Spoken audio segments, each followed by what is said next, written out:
Hello, hello. Okay, can someone let me know that you can hear me? And then I will get started. Just put a thumbs up or a comment real quick. Okay, let's see here.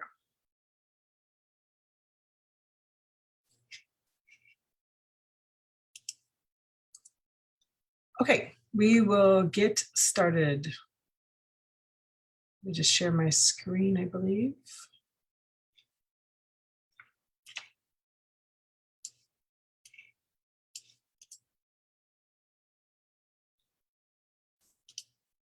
Okay, so we're going to start off the same way we have.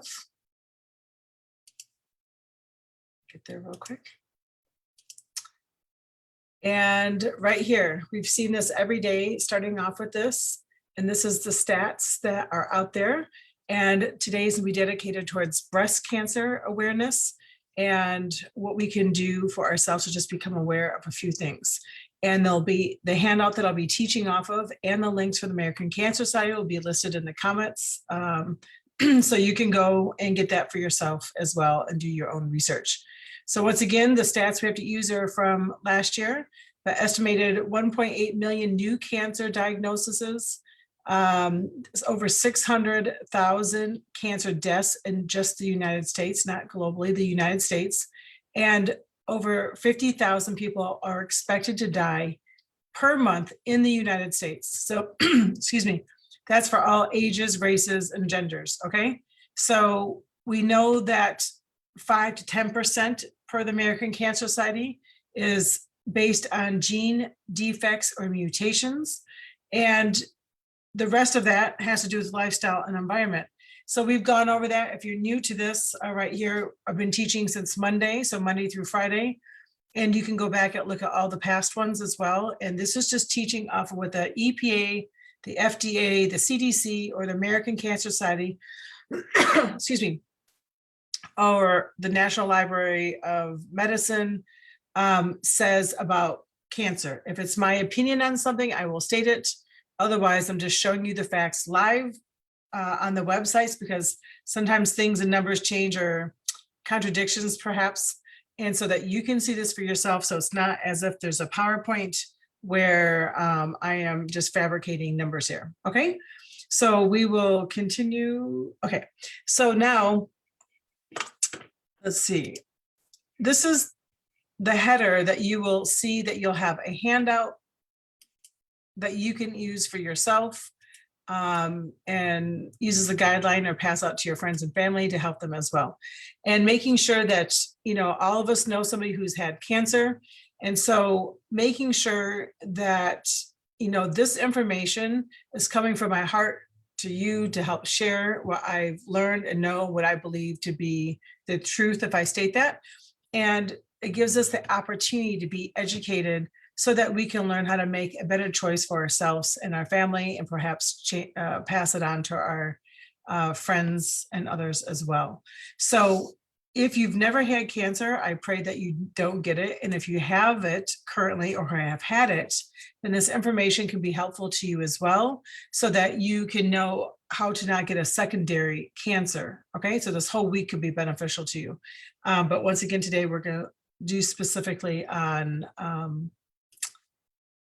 what it says about breast cancer. Okay, actually, I do need to share my screen.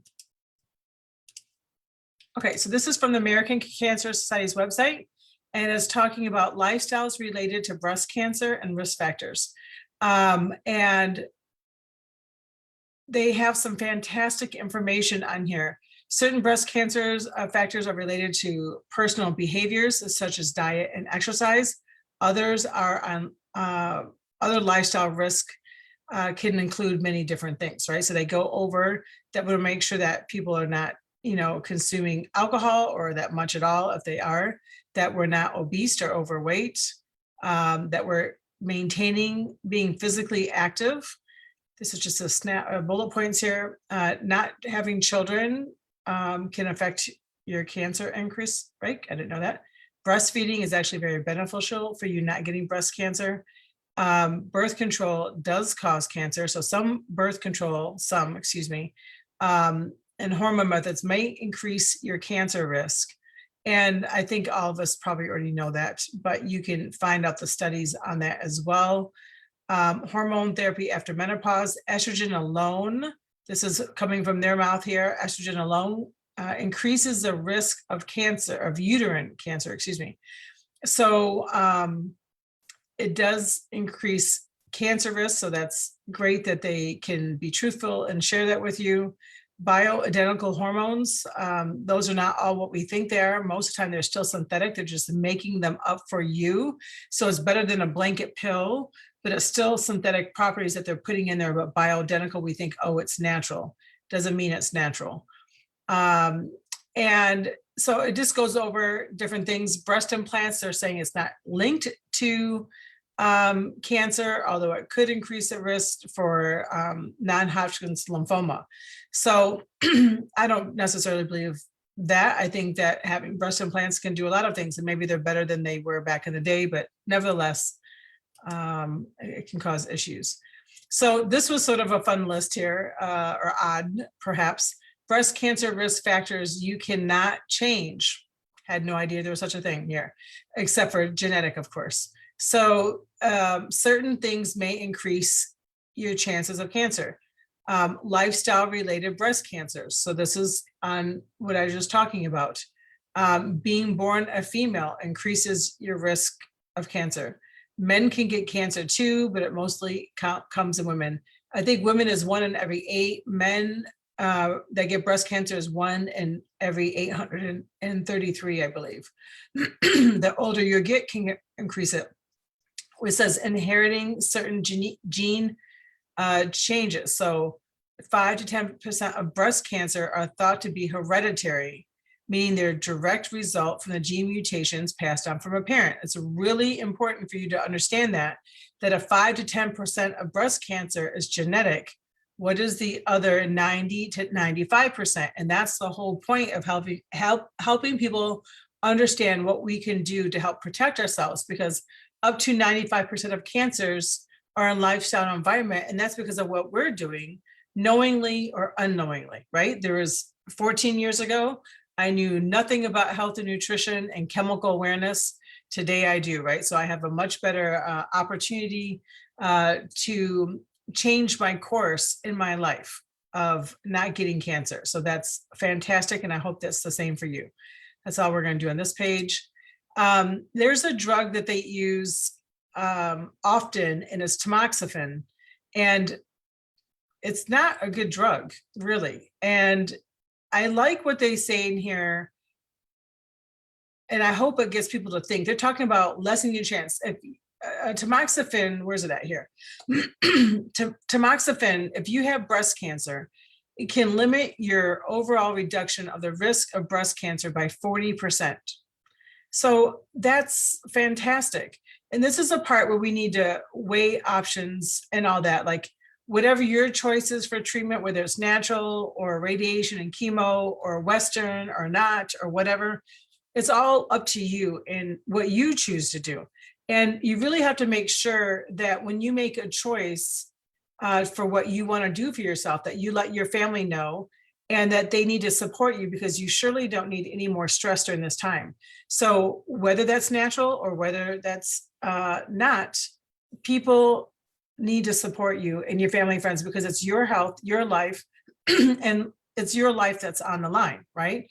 So, you need to do what you think is best, gather all the information and make the choices that you want to make and stick with it and, go for it, right? But people need to support you whether they agree with you or not. So that tamoxifen can lower your breast chances of cancer by 40%, but does it outweigh the benefits of taking it in the first place? Because tamoxifen is a carcinogen. That means it does create cancer.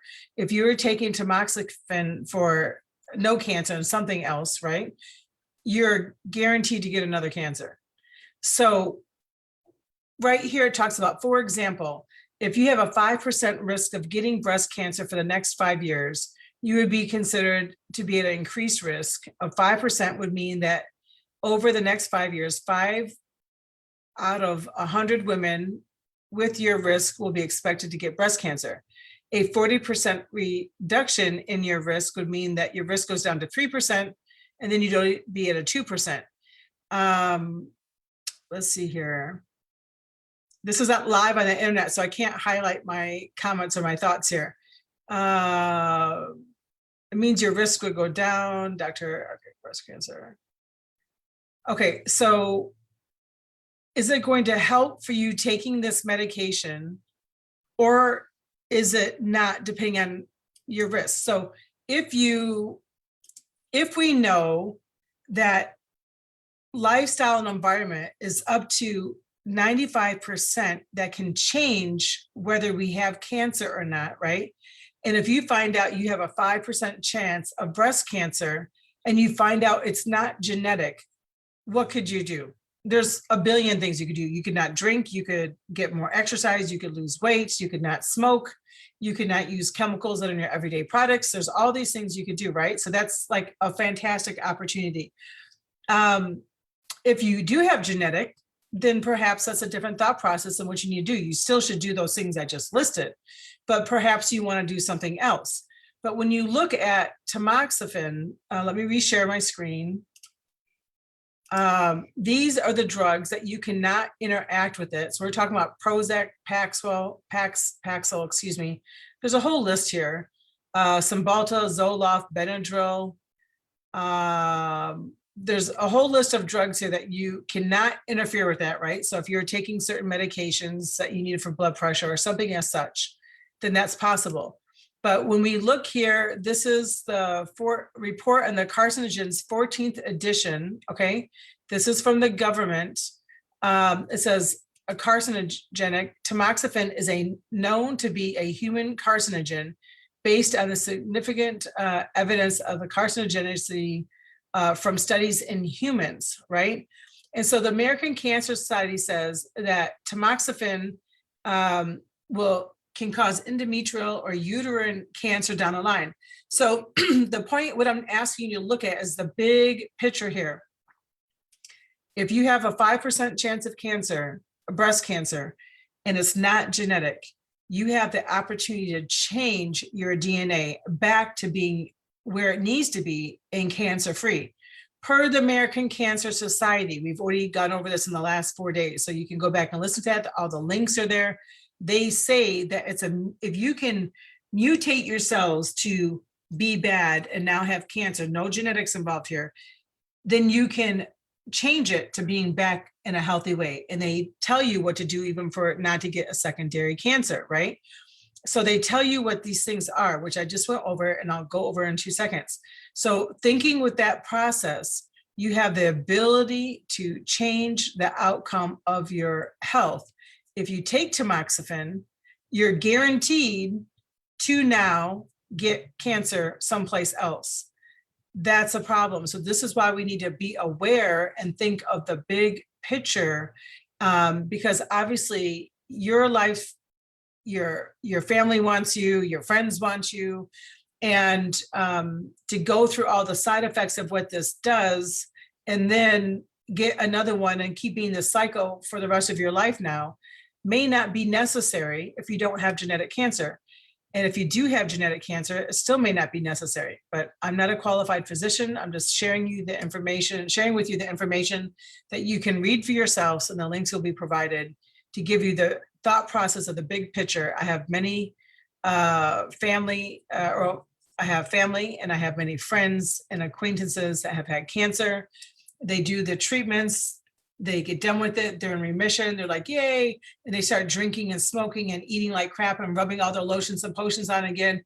And then what happens? And they get it back. It's like, if you've had cancer, we all need to pretend like, because we all do have cancer cells, just so you know, right? It's just a matter if they're growing and multiplying, if we're able to not have that happen. But all of us need to pretend like that, because, you know, it's so much easier to prevent a fire than put one out, okay? And then once you get that diagnosis, people just go into straight fear and panic mode, and they don't necessarily look at the whole big picture. And I have to tell you something that was really irritating and frustrating. One time, one of my girlfriends was out of town, and she asked me to go with her mom and her mom's husband, who just got diagnosed with body cancer. And he was elder. I can't remember if he was in the late 70s or maybe early 80s. I don't remember.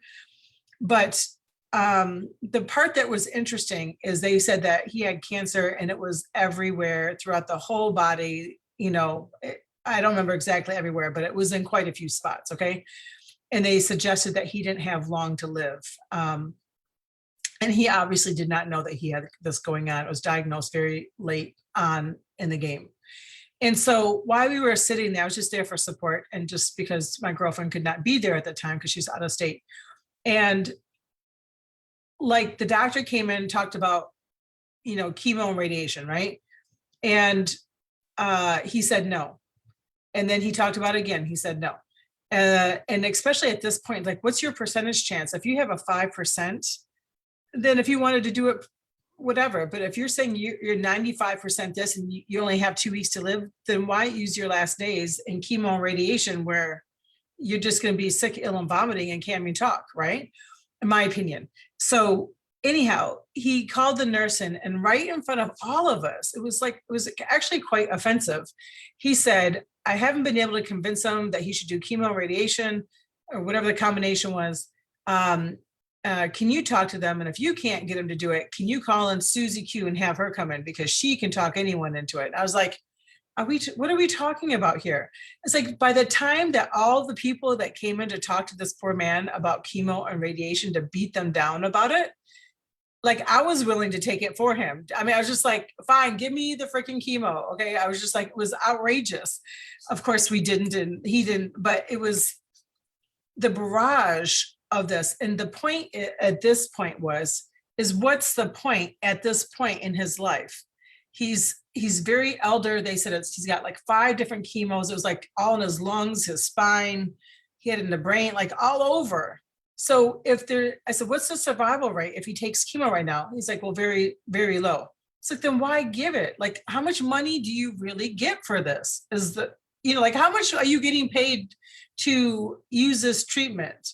Because otherwise you should encourage the family to enjoy their life for whatever time you have left, if that's what the case was for that scenario. Okay. So as I said before, if you want to do chemo and radiation, go for it. Like, whatever you choose, I would always support someone, because it's their health and their life, and they have to stick with the choices that they've made in their life, whatever it is. Okay.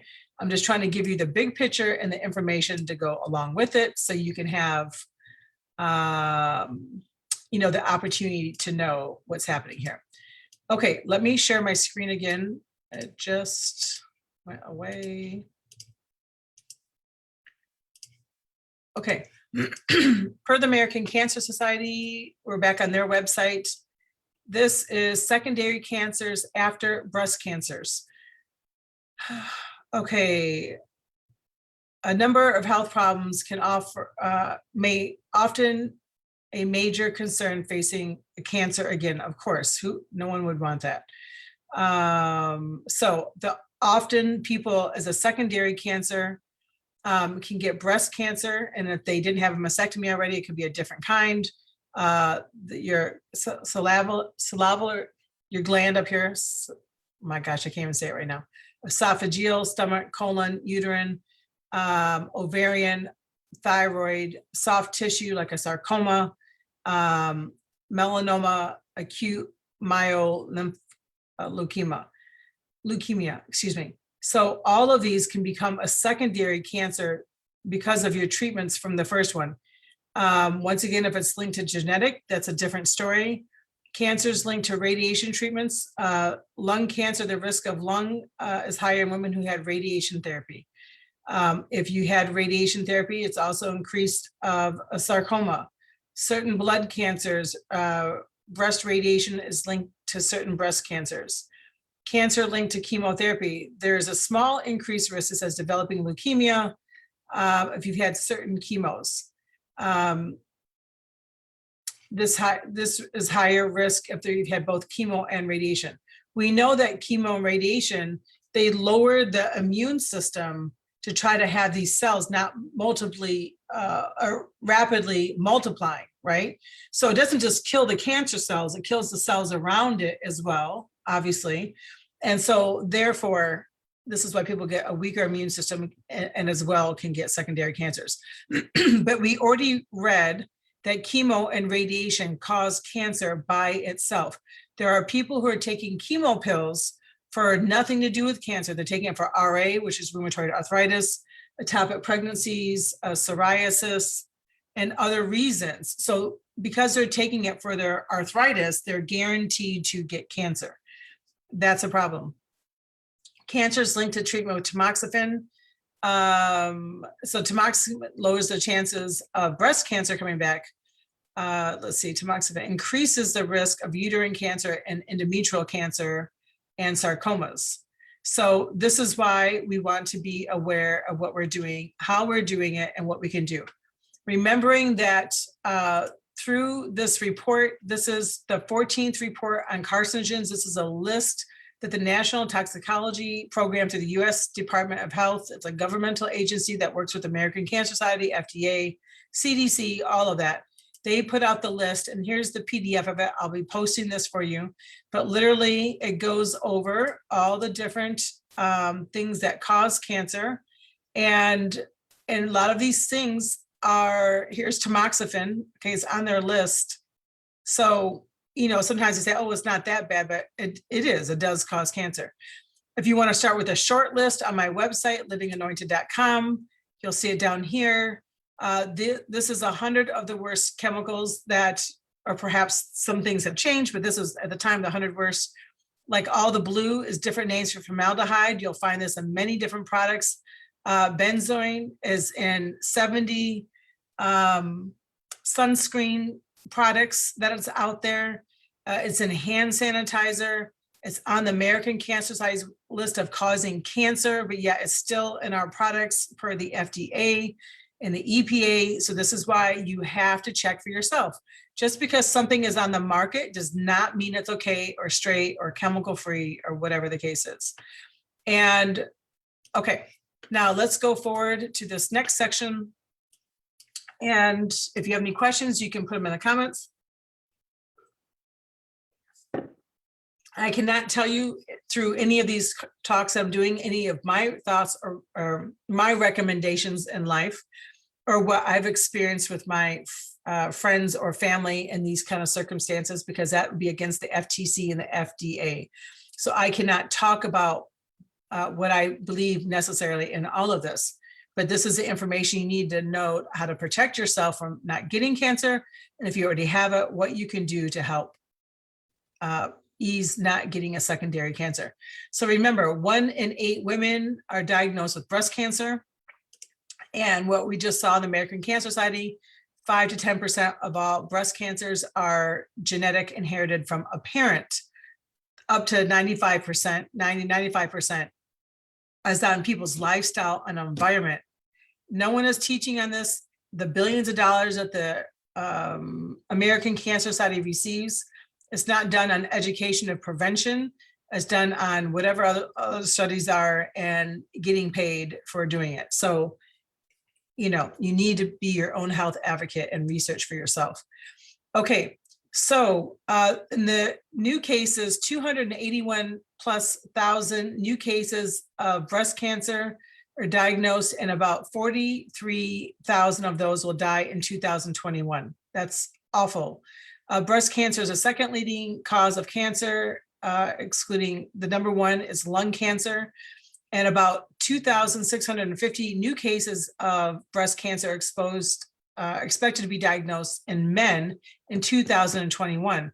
Right now, men, it's 1 out of every 833 men get breast cancer as well. So we think it's a female thing, but it's not. But just like men, we're all getting way too much estrogen from all the different ways that you can get estrogen that we shouldn't be.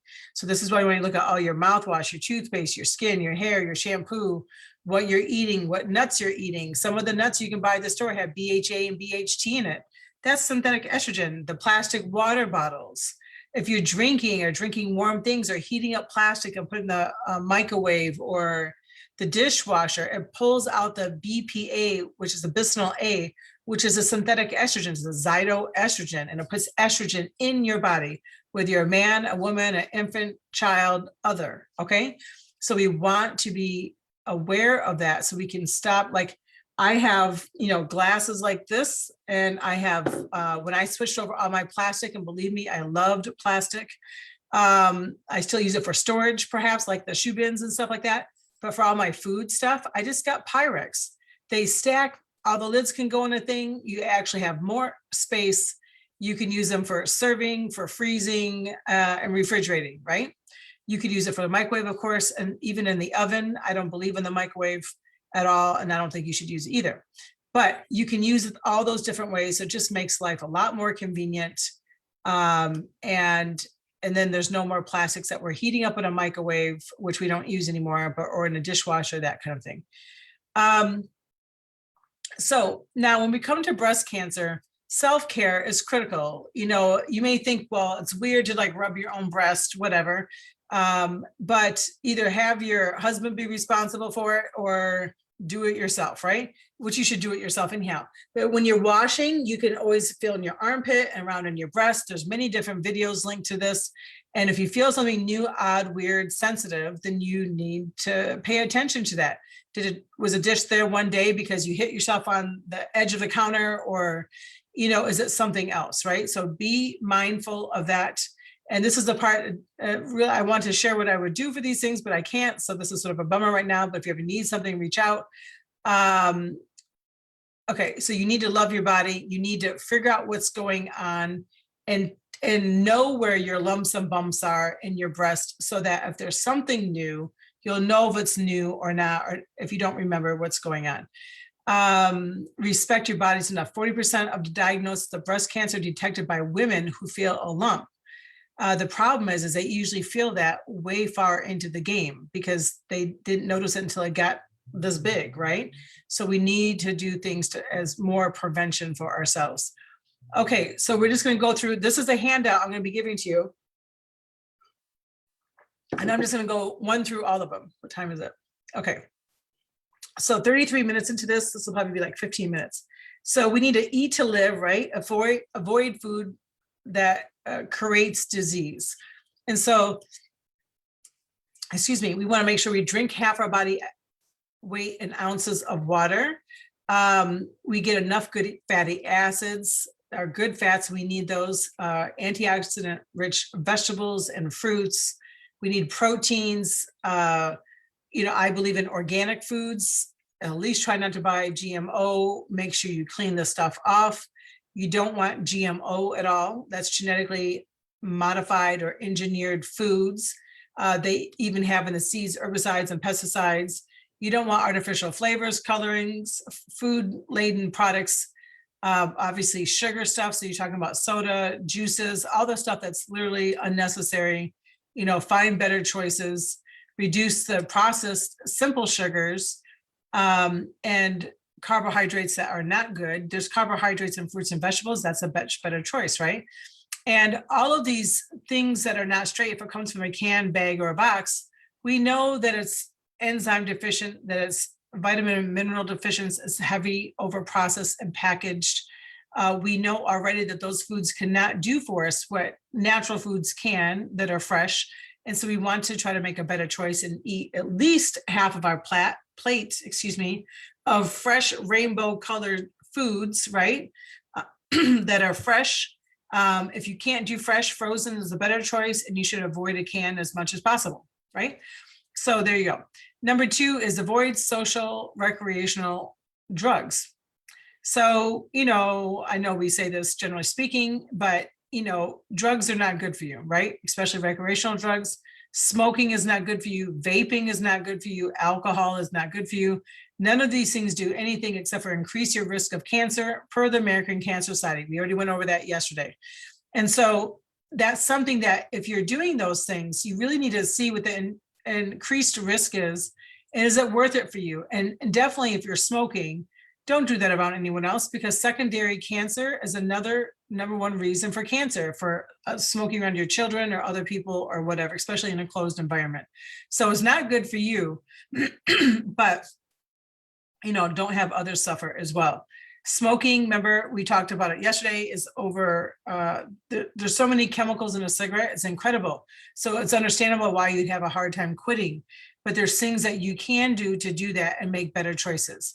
If you are a smoker, it'd be a much better choice to roll your own or to get American Spirit cigarettes. So I'm not suggesting to smoke, but I'm just telling you a better choice without all the chemicals, at least in it, would be American Spirit. So in life, we're always looking for better choices of something that we can do for ourselves. Excuse me. Avoid plastic containers. So these are phytoestrogens. They're synthetic estrogens found in plastics. And the toxic plastics are 3, 6, and 7. You can find those. I don't have a plastic container here, but you can find them on the little triangle piece. And if it's a 3, 6, or 7, you should not be consuming anything out of that. Water bottles are #1, but if you're heating up the water and doing it back and forth, it's been in the sun and this and that, that's not good because you're heating up the plastic. All plastic is an issue. Some are much worse. 3, 6, and 7 are worse. And especially styrofoam, okay?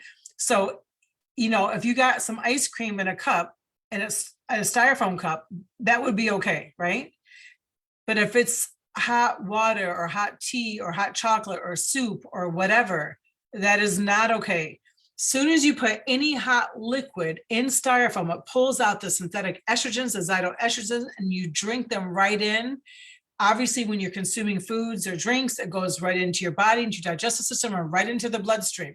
So you're literally changing your hormone cells right then by putting anything hot in styrofoam and consuming it. So just no styrofoam. I don't believe in coffee either, but if you do, bring your own coffee cup somewhere, right? Like, make a better choice is all I'm trying to say. Okay.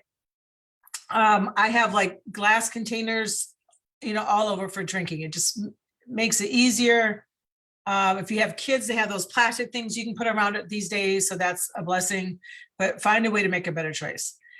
Now, this one may offend some people, but it's true. Like, I definitely look a lot better with makeup on, okay? I have mascara on and I have a little bit of lipstick. But if you're talking about liquid makeup and foundations and all these different things and lipsticks that are not straight, which most companies out, there are 75% of the lipsticks that are tested have lead in it. And I used to love that color stay that you could put on for like 3 days and would stay on because I touch my face a lot. So I'd be like, smear lipstick everywhere, right? But I stopped wearing makeup 14 years ago when I learned about natural and chemicals and all that kind of stuff. And I used to wear makeup all the time because of like, is it worth poisoning myself? Like, I don't want to die early or contract some illness or disease because of trying to look cuter than necessary. That's false anyhow. Obviously, I don't look as cute without makeup, right? And most of us don't. So, but who am I trying to fool here, right? So stop dying to be beautiful is the category for #4. Is it worth creating illness and disease in your body so you or your daughters can look cute? You got to figure that out for yourself. Most of the everyday skincare products for all ages are dangerous, full of toxic chemicals. There's no regulation by the FDA.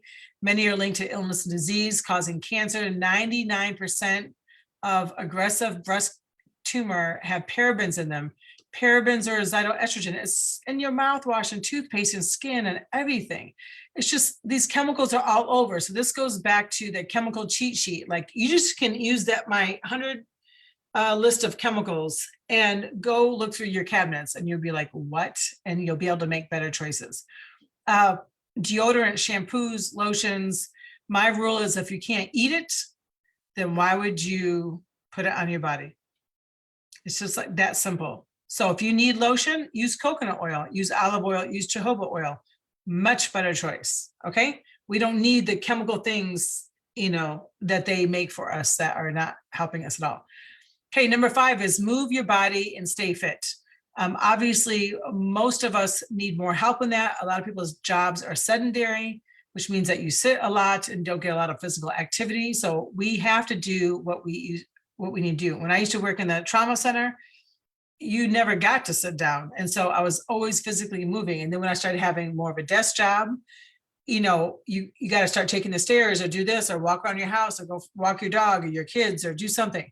So no matter what age you are and what stage of life you're in, increasing your physical activity is going to reduce breast cancer by 10 to 30%, they say. Like, that's amazing, because we need circulation. Like, most of our bodies inside are like stagnant because there's not enough movement.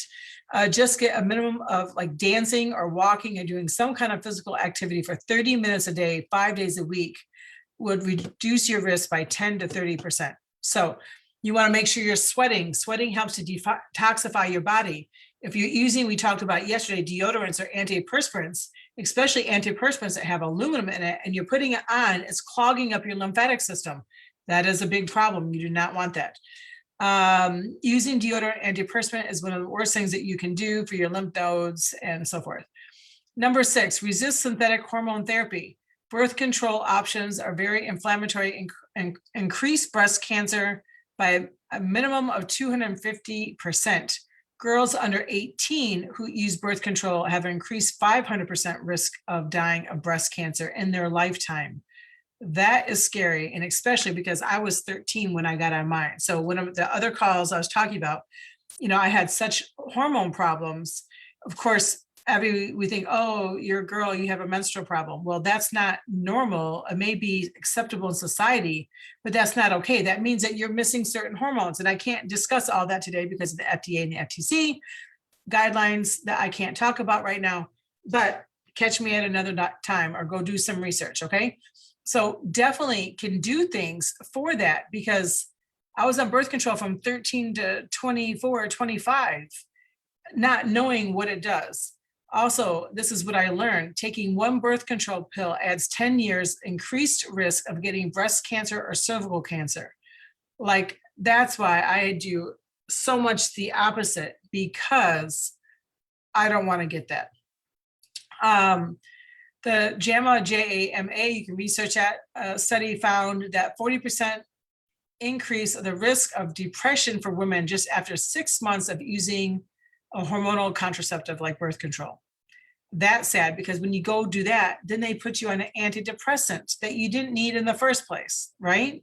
So remember, these things are changing our chemical makeup. So we want to do our best. Studies for menopause hormone therapy and drugs are increasing the risk of breast and cervical cancer, just like we just read with tamoxifen. So it's something that you need to make sure you study for yourself. And like I said before, bioidentical does not mean it's okay. Okay. So you want to make sure that you are aware of that. Okay. Number 7, lymphatic system. I'm going to share my screen real quick, just so you can see this image. I don't think I can make it any bigger, but you need to go look up the lymphatic system. These are all little nodules and all the little lymph nodes around your breast and your armpit and up your neck and your gland. There's so much right here.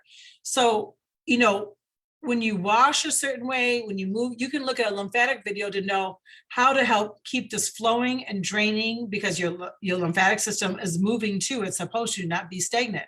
So number 7, you'll be able to see this picture when you get your handout. But we need to make sure that our lymphatic system is working correctly and that we're moving this fluid around in our body so that we cannot have any stagnant areas. And then you get a lymph node that swells up, and then you're like, oh my goodness. And then they're like, oh, we have to do this, and just went on a cycle of stuff that's not even necessary. I myself have had, I have a lymphatic issue in my breast. I've had nodules in my breast. I know men who have had big things in their armpit, like the size of almost a golf ball, even split in half. And there's lymphatic specialists that you can go to that can help you if you don't know how to rub that and get that worked out and get your lymphatic working again. We did not go get it cut out. We didn't go get it biopsied. Like, see what you can do. Not that you shouldn't go to your doctor, not that you shouldn't get tested, but if you realize that things could be clogged up because of your lack of movement or using chemicals and all that kind of stuff, then see what you can do and go seek out a professional that can help you with that. There's in my book, there's a whole thing about skin brushing. If you don't know already, I have a book on health and nutrition and chemical awareness. And this is available to you at livinganointed.com or Amazon. So it'll be Stacy Kimbrell and the Living Balanced book, and that's what it looks like. And there's a whole skin brushing section. There's a lymphatic section that shows you how to do this stuff. Go Google it or YouTube it or whatever the case is. And just doing that massage in the shower when you're washing or before with a skin brush, okay? Something that can really help you out. Number 8 is essential vitamins and minerals. Antioxidants help the cells. The American Cancer Society said that. So it was exciting to hear that antioxidants help the cells. Obviously, part of your cells is fighting breast cancer and inflammation. And so that's things that you can do for yourself, is making sure that you bring those levels up. It's really important to prevent breast cancer, which the American Cancer Society said themselves, is making sure you get an adequate amount of vitamin D. And so that's something that you need to do for yourself, and go get your levels checked by your doctor. Most people, doesn't matter where you live, most people do not have adequate amounts of vitamin D. And if their value is like 60 to 100, you sure should be more in the middle and not just be skating by 60, right? But most people get tested that I know, they've been a 6, a 16, a 36, a 32. That is way below. So I just want you to use common sense here. If your level is a 32 and the normal is 60 to 100, for example, you cannot just go take the recommended daily allowance for an adult, which is 4 to 6,000 IUs, because that's enough for what you need today. You got to fill your body up. Okay, you got to get all filled up, and then you could maintain on that. So that's a supplement that infants, children, adults, all should be taking, as a vitamin D. And the recommended daily doses, I explained to you in a different video. I think infants is 400 IUs, adults is 4 to 6,000 IUs. Younger adolescents, is like 1,000 IUs and then 2,000. But you can go research that on the governmental websites for yourself. Okay, love your breast. So there's things that you can do to, like I said, with just even a regular massage on your breast to help yourself keep the fluid and everything moving. I actually can't talk more on that one right now. Okay, number 10 is managing your stress. This is really important. Your body uses progesterone, it's a female hormone, to create cortisol, which helps your body handle stressful situations. But if you leave that behind and you have excess estrogen, then your body is going to have too much excess cortisol, and it's going to be a problem overall in your body. So it's going to affect your thyroid, it's going to affect your adrenals, and how you just handle life in general. So you have to find new coping mechanisms for your stress. So if you can pray, you can read, you can meditate, you can journal, exercise, making sure you get enough sleep, all the different things that yoga, whatever you need to do to help manage your stress levels, you definitely need to do, so that it doesn't affect your hormones as greatly, and then so forth. It says, know your levels. I'll put a list of blood work you should ask your doctor for. And remember, your doctor is there to help monitor your health. So it would be okay for you to ask your doctor for these things, because you should want to know where you're at. Especially if you have a lifestyle issue or just getting older or whatever the case is, right? So you always want to know where your cholesterol levels are. That's your good and bad fats. If their number says, like, say your number is 200, like, oh, you're perfect, you're in range. You still want to know what your numbers are, because it could be that your LDL, which is your lousy cholesterol, is too high, and your HDL, which is your happy cholesterol, is too low, but it still makes you an overall good number. That means you got to lower that LDL and raise the HDL, which is your good fats, okay? Knowing what your A1C is, that's your fasting blood glucose levels, your sodium level, your vitamin D, your C-reactive protein, that's the inflammation in your body, your cortisol by a spit test, your estrogen, your estradiol, your DHEA, your free testosterone, your TH3, 4, free T, and free T4. These are all normal tests that you should be getting from your doctor. And if they don't want to give them to you, find a different doctor, because that's ridiculous. So you should know what those levels are, okay? Radiation. This is a problem. We've already researched for the last 4 days about how radiation itself causes cancer. I don't personally believe in mammograms, and I'm going to tell you what I do believe in. It's called a thermoscan in a minute. But you're doing spot radiation, and if you go look at the values of what they say and how much radiation is included, you have to just be aware, because to me, it's better to be safe than sorry. But they say that mammograms include exposure to low dose radiation, and they aren't always accurate. Mammograms in young women can be more difficult to interpret, so they may have to do more views. A half of a mammogram over a 10-year period will have a false positive finding, so then they have to do more. And so the amount of radiation, well, hold on. Mammograms lead to additional testing, repeat views because of movement, artifacts, improper breast positioning, so forth. So studies suggest that women with larger breasts or augmentations receive greater radiation and greater risk for radiation-induced breast cancer and cancer death. So the new 3D mammogram gives slightly higher dose of radiation from 0.5 to 1.0 MSVs. Just so you know, I have called multiple mammogram offices and asked for this information and got it clarified, because I don't ever want to say anything that is not true. So all of this is to the best of my knowledge. I called to verify. I was talking to the American Cancer Society for an hour and a half the other day. So just so you know.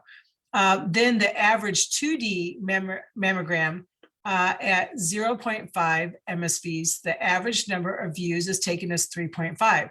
So potentially that's 1.75 MSVs of radiation per breast.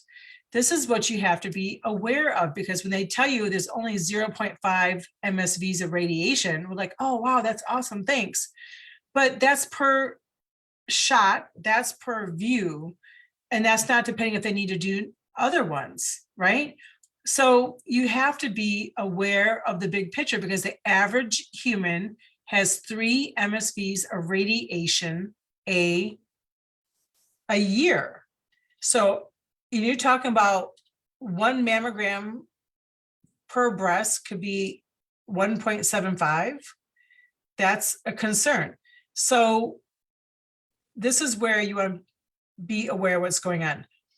When you limit, you want to only, if extremely needed, get an X-ray or a CAT scan or a PET scan or nuclear radiation scans, because of the radiation that's in there. And if there's contrast or dye in there, it increases. So like a CAT scan, generally speaking, has about 10 MSVs of radiation. And if you have the dye, it's like another 5. So you have 15 MSVs of radiation. A PET scan's 25 MSVs of radiation, but the average human only has 3 a year, okay? So, and that's from like mostly like what's in your house and radon gases and like what's emitting from all the EMFs around you. So that's a significant amount that's going to increase your chances of cancer. We already know that radiation causes cancer.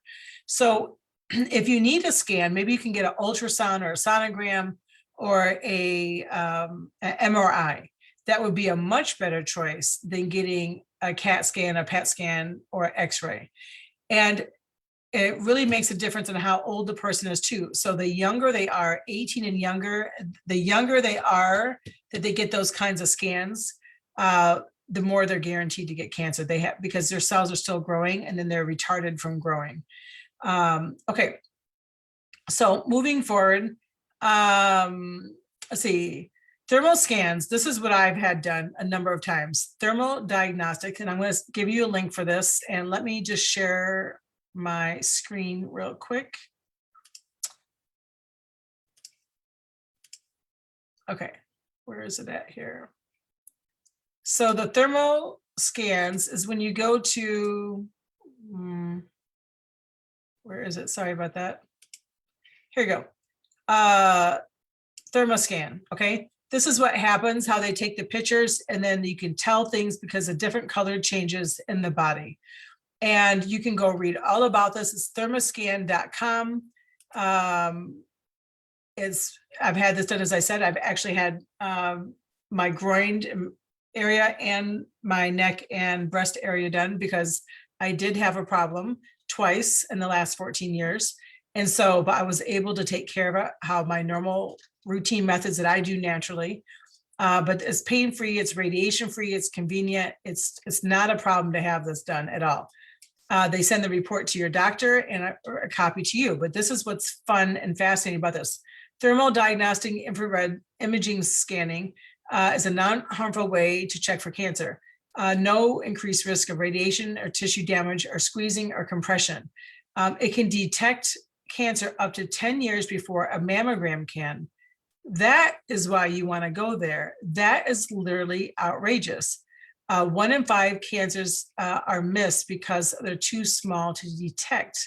Thermal diagnosis, this is what it is right here. Thermal scan can detect something at 2 millimeters, where an MRI is at 4 to 8, but we don't use MRIs too often for scanning for breast cancer. Mammogram is 12 to 16, okay? And a physical exam is usually 20. I'm sorry, that got cut off. So for you to be able to physically feel it is that big, a mammogram and a thermoscan. That is a huge difference. Can you see? I hope you really can see that right here. So thermoscans are just amazing. I suggest them all the time to people. I think it's a much better choice. Of course, once again, you can do whatever you want to do. Okay, we're almost going here, and this is going a little bit longer than expected, but I hope it's benefiting you in some way, shape, or form. Do your own research. Ask your doctors to treat the body, not the symptoms. There's 2 great medical doctors that I love that have great books. And one is, you can go to danpursermd.com. He has books on this, and you can go to drtomreed.com, R-E-E-D. And let's see. Okay. The last thing I'm going to go over, and if you've never heard this before, it's going to be really irritating and frustrating. So I'm just giving you a pre-warning. And excuse me.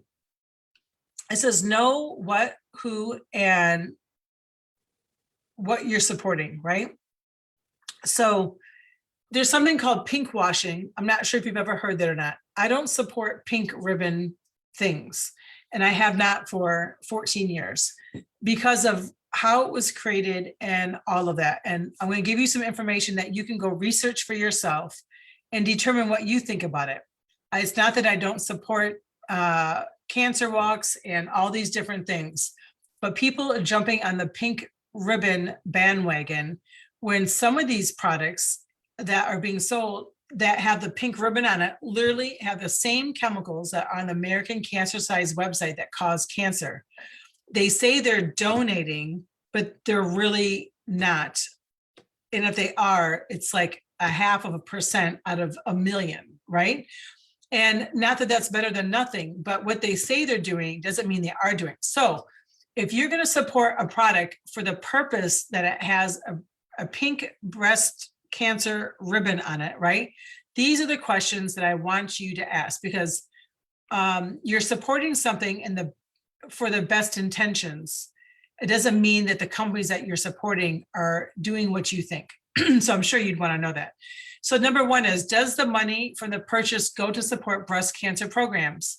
If so, how much? What organization will get the money? And what will they be doing with the funds? And what do these programs in return do for the breast cancer epidemic? Okay. These are questions you can ask companies. I called companies and asked these questions who are supporting it. And it was quite interesting. They're like, oh, well, we only donate 0.5% for the first quarter. I was like, what? It's like, well, what about for the rest of the year? So the truth is not all being conveyed here. Does the purchase put you or someone you love at risk of exposure to toxins linked to breast cancer? What is the company doing to ensure that this product is not contributing to breast cancer epidemic, right? So most people just slap it on there and all good. They don't even care. Is the cap on the amount that the company will be donating? Is there a cap on what the amount that the company will be donating? I'm so sorry, I'm messing up right now. Has a maximum donation already been met? So you can ask these kinds of questions and get the answer for yourself. So I hope this has been a blessing to you. I hope this is something that you can share and that you can use. Once again, this breast cancer is not just about females getting it, men get it as well. And if you have a man in your life or a boy in your life, you know, all the way around for all of us. We just want to make sure that we can avoid this as much as possible. I hope these steps will be helpful for you moving forward, and have a blessed day. Thank you so much.